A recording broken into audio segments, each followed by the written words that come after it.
Okay, and just for a final short presentation from Noel on the key points of how the video was presented from the ISS. Over to you, Noel.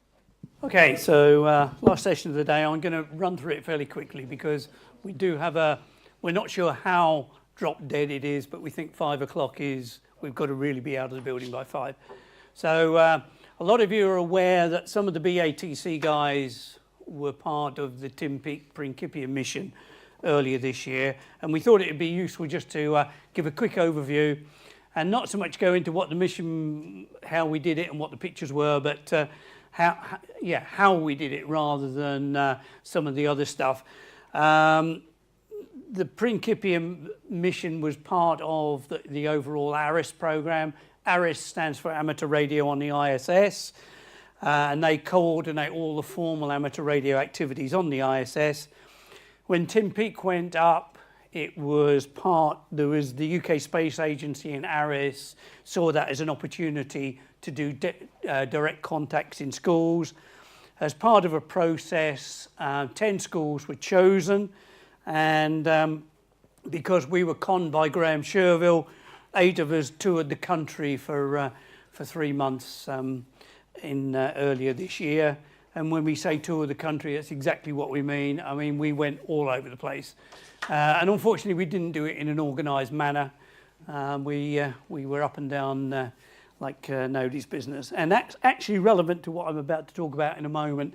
We were literally driving from Kent to Manchester over the weekend with 24 hours between the contacts. Actually, on board the ISS, there is a reasonable amount of amateur radio equipment. The ARIS contacts are made in the Columbus module. The VHF comms is made using a 20-year-old Ericsson handheld, and the reason for that is it works. And the picture at the bottom, you can just see the dual band whip on the bottom, which is used for the VHF, UHF contacts. And that radio is switched to packet on 145.825 when it's not in use for the ARIS contacts. Also in there, for the last about 3 years, there is a HamTV transmitter in Columbus, not always switched on. There is also equipment in the Russian module, which is managed by the Russian ARIS program, and that's actually where the slow scan TV comes from. And most of this equipment is always turned off when there's a spacewalk or for docking.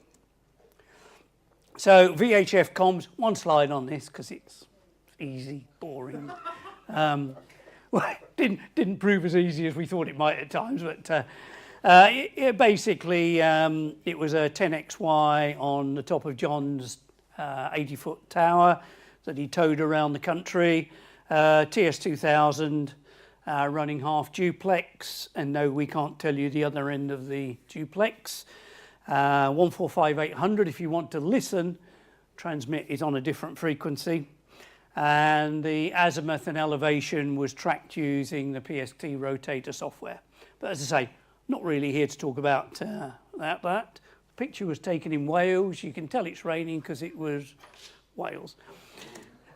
Okay, so the real interesting thing was that for the first time, the HamTV transmitter was used for schools contacts, and the impact was absolutely awesome. It really was. In the schools, we had a large screen, and when we got HamTV signals, up it came, and it just made it.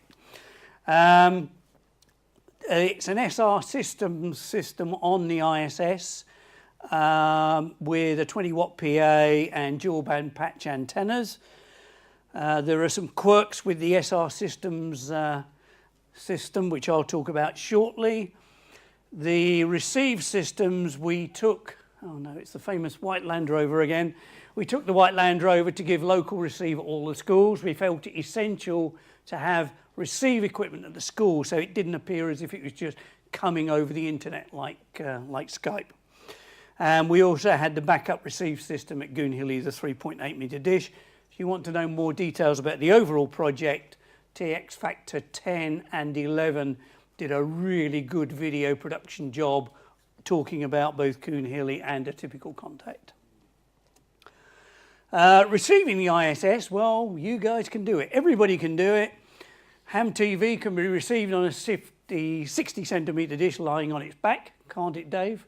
Absolutely. Yeah, that was brilliant. The initiative Dave used there to track it. It was in CQTV. But the bottom line is that 4 minutes is easy, because guess what? It's up there and there's nothing in the way to receive it. It's the other 6 minutes that you need to make the difference at that school's contact, and that's really where it's hard to get that full 10 minutes pass. And that's really what the challenge was. And there were other challenges as well, but the real challenge was, how do you maximise the pass time for the TV?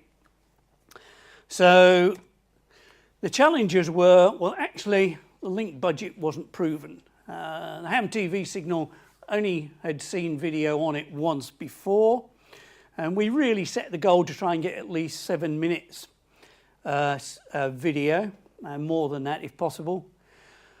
The 2395 DATV signal was not DVB compliant, and so dear old Jean-Pierre developed the tune software to be able to receive it. The service information tables and program information had got corrupted, and it wasn't realised before they sent the transmitter up to the ISS. So a standard set-top box would not receive it. The HamTV transmitter shares the power supply in the rack with 2 other experiments. So 3 experiments, 2 power supplies. When the other experiments were used and scheduled to be used, the HamTV transmitter was turned off, as happened with the contact at St Albans and somewhere else. Still, yeah. So we didn't know whether it was going to be on or not. And the camera is never turned on before the contact. The camera is only ever turned on 20 minutes before the contact. So, you know, it really was poking in the dark. Not only that, we made life a bit difficult because we needed to track it with a 1.2 metre dish mounted on a vehicle, which would have been parked in a different place every time. And then we had the challenge how to get the video from Goonhilly and out of the vehicle into the school. So when Graham asked me a year and a half ago whether I thought this would be a fun challenge and something I could get interested in, well, I had to say yes, really, and conned Frank and Phil as well. So they thought it was a fun project. So the receive system, we had a similar receive system at the school and Goonhilly. DB6 NT down converter to L-band to 1495 megahertz, and we used the tune receive software. On the Land Rover, we had the 1.2 metre dish with an RF hams feed, and I then put an L-band interdigital filter in to protect against Wi-Fi, because we were only 5 megahertz away from the Wi-Fi band. So at 1495, I put it an interdigital, which seemed to cure and protect us for most places. The dish was a challenge. I'll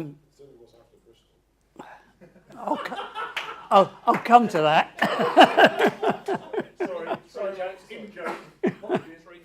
Oh, apparently I've only got 3 minutes. So anyway, yes, it was. The sun was useful. As you can see, if you're not using an offset dish, you can use the sun to set the shadow on the dish. Tracking on a mobile platform is incredibly difficult. Most amateurs spend an awful long time tweaking their polar mounts. We couldn't do that. We had 12 hours at every school to do it. Probably only 2 passes of the ISS. The dish and the rotator were mounted on the pole when it was horizontal and then put up vertically. You know, how do you do it? Well, I spent a lot of time working out how to do it. Park the vehicle on the level. Notice it's not always on the level.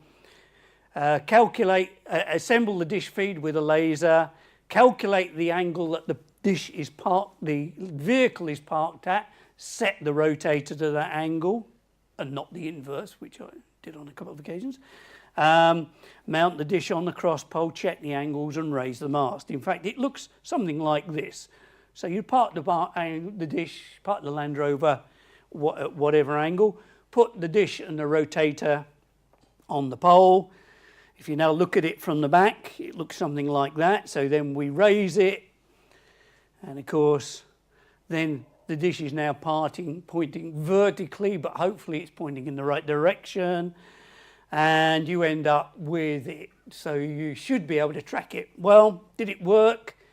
Managed to get it better than 10 degrees every time. But that wasn't good enough. And so the answer was a program that Jean-Pierre talked about.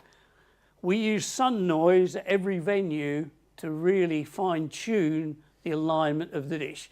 We put in the offsets, we adjusted for maximum sun noise, put in the offsets in PST rotator, and you know what?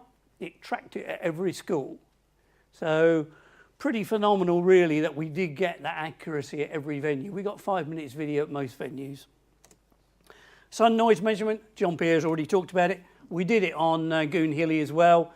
And we proved that Goonhilly had got 10 dB more than the Land Rover. So that's exactly what it should be. And so it meant that both systems were pretty much optimized. And yes, I'm really rushing through this. Second challenge was how to get the video into the school. The answer was Jean-Pierre again, but Phil came up with the bright idea. We could use a Raspberry Pi to receive the transport stream coming out of the UDP switch onto tune. We put the Raspberry Pi in the school. We had a network going into the Raspberry Pi and HDMI directly out of the Raspberry Pi into the video mixer system. Looked something like that. Phil set up a CDN, which had got a virtual private network running across it. It worked at 9 schools out of 10. We did a lot of presentation. We tried to make sure we did a professional job. We didn't want to be doing it with a banner hanging in the corner and using, you know, we wanted to put on a professional show, which we did. That's the show in Norwich.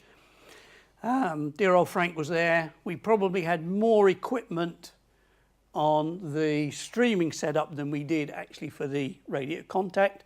And we provided HD video feeds and audio feeds for the broadcasters. And this slide says, you know, we as amateurs did this. Just imagine what you could do with tomorrow's professionals. Well, yeah, just imagine what the amateurs got up to. So 2 seconds. The dish was stored on the Land Rover's roof rack, and I didn't realise there was an overhang, and at Bristol I drove into the overhang. The dish was no longer. It was Graham and his Land Rover and Goonhilly. I'll leave it as that. Thank you very much, Noel. We're not going to do questions on that. Just